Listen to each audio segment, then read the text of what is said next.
उच्च नेता मुस्तफा खामेनेई ने नेतन्याहू को टारगेट करने के लिए नए प्लेन को मंजूरी दे दी है। ट्रंप को भी पता चल गया है कि इजराइल पर बहुत बड़ा हमला होने जा रहा है। क्या है मुस्तफा खामेनेई का प्लान, दिखाते हैं आपको इस रिपोर्ट में।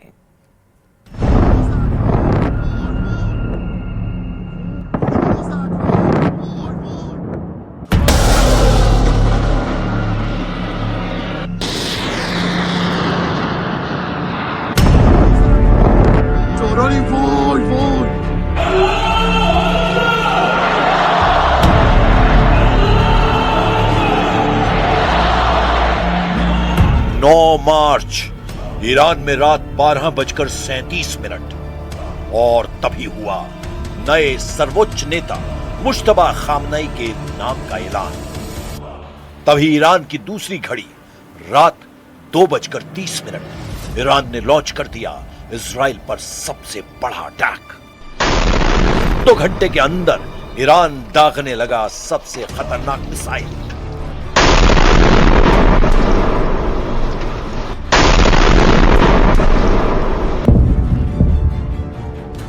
आईआरजीसी ने कह दिया है कि अब छोटे वॉरहेड नहीं बल्कि बड़े वॉरहेड वाली मिसाइल ही दागी जाएंगी। रिवॉल्यूशनरी गार्ड्स अब हर मिसाइल को 1000 किलो के वॉरहेड से लैस कर रही हैं। 1000 किलो का वॉरहेड यानी 1 टन का ऐसा बम जो जहां फटता है वहां हर चीज को धुएं और धूल में तब्दील कर देता है, जलाकर राख कर देता है। ईरान 1 टन के वॉरहेड के लिए 4 मिसाइलों का इस्तेमाल कर रहा है।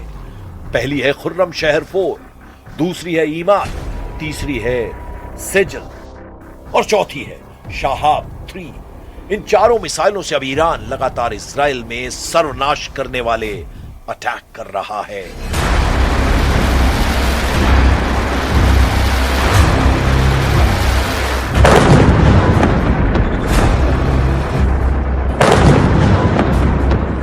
तेल अवीव में धमाके, बहरीन में अमेरिका के अड्डों पर धमाके, यूएई और कुवैत में उन ठिकानों पर धमाके जहां अमेरिकी सैनिक या ट्रंप के राजनयिक दूतावास खाली करने के बाद ठहरे हुए हैं। ईरान के हमलों की सुनामी चुन चुन कर अपने टारगेट को तबाह करने लगी। इन धमाकों और इन हमलों की रिपोर्ट व्हाइट हाउस पहुंची तो डोनाल्ड ट्रंप के पैरों तले जैसे जमीन खिसक गई, क्योंकि कच्चा तेल $100 का कांटा पार कर गया है। एक ही झटके में तेल के दाम 30% तक ऊपर पहुंच गए हैं। ट्रंप ने फौरन पुतिन को फोन लगाया। 1 घंटे तक बातचीत हुई। ईरान पर बात हुई, मुस्तफा खामेनेई पर बात हुई, तेल पर बात हुई। फिर डोनाल्ड ट्रंप ने जब प्रेस कॉन्फ्रेंस की तो बताया युद्ध पूरा होने वाला है, हम जल्दी ही इस जंग को खत्म करेंगे। ईरान की लीडरशिप और सेना को पूरी तरह खत्म कर दिया गया है। Thank you, Mr. President. On Iran, you called it an excursion. You said it would be over soon. Are you thinking this week it will be over? No, Are you talking but soon. about days? I think soon. Okay, and with respect Very soon. Look, everything they have is gone, including their leadership. In fact, there are 2 levels of leadership, and even actually, as it turns out, more than that. But 2 levels of leadership are gone. Most people have never even heard about the leaders that they're talking about. So. लेकिन Iran ने दिया Trump को counter झटका। Iran ने ऐलान कर दिया कि यह युद्ध अमेरिका और इजराइल ने शुरू किया था, लेकिन इस जंग को खत्म ईरान करेगा और इसके लिए ईरान की मिसाइल ब्रिगेड लगातार हमले कर रही है।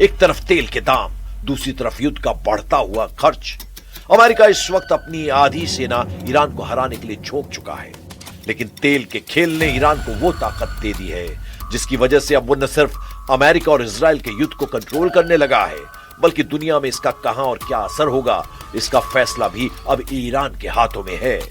पुतिन ने भी कह दिया है कि दुनिया में तेल संकट शुरू हो चुका है। В прошлом году через Ормузский пролив прошло около трети мирового морского экспорта нефти, а это порядка 14 миллионов баррелей в сутки.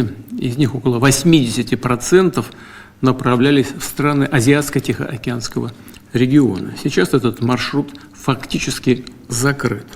Добыча нефти, которая завязана на использование пролива, рискует полностью остановиться уже в ближайший месяц. ईरान के खिलाफ अमेरिका और इजराइल का युद्ध जितना लंबा चलेगा, यह अमेरिका और यूरोप की अर्थव्यवस्था को उतना ही ज्यादा नुकसान पहुंचाएगा। साथ ही खाड़ी देशों का तेल उद्योग पहले ही पूरी तरह ठप पड़ चुका है। यानी ट्रंप और नेतन्याहू का वो एहसास कि ईरान पर हमला करने के बाद वहां सत्ता को बदला जाएगा और फिर उनके दोनों हाथों में लड्डू होंगे, ट्रंप और नेतन्याहू के उस प्लान को ईरान की मिसाइल पावर पूरी तरह भस्म कर चुकी है। ईरान की नई लीडरशिप यानी सर्वोच्च नेता मुज्तबा को लेकर ईरान बहुत ज्यादा जोश में है और अब वो किसी भी सूरत में अमेरिका और इजराइल को इस जंग में पूरी तरह हराना चाहता है। चलिए